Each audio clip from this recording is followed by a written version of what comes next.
نگاهی بندازیم به جدیدترین تکنولوژی کمپانی آمازون به اسم آمازون وان. دیدین میگن پول چرک کف دسته؟ حالا کمپانی آمازون توی فروشگاهاش یه تکنولوژی گذاشته که با کف دستت میتونی پول خریدات رو پرداخت کنی. بریم با هم ببینیم. خب اولش که وارد فروشگاه آمازون میشین کف دستتون رو اسکن میکنین و درا به روتون باز میشه. بیاین بریم.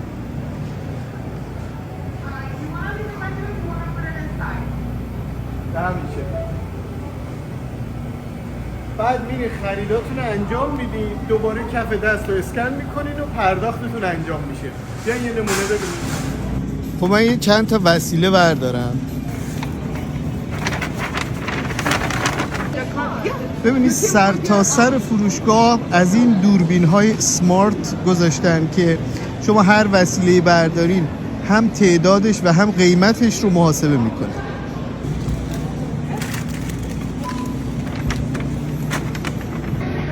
خب الان این دوربینا خود به خود محاسبه کردن که چی توی بگ من هست. خب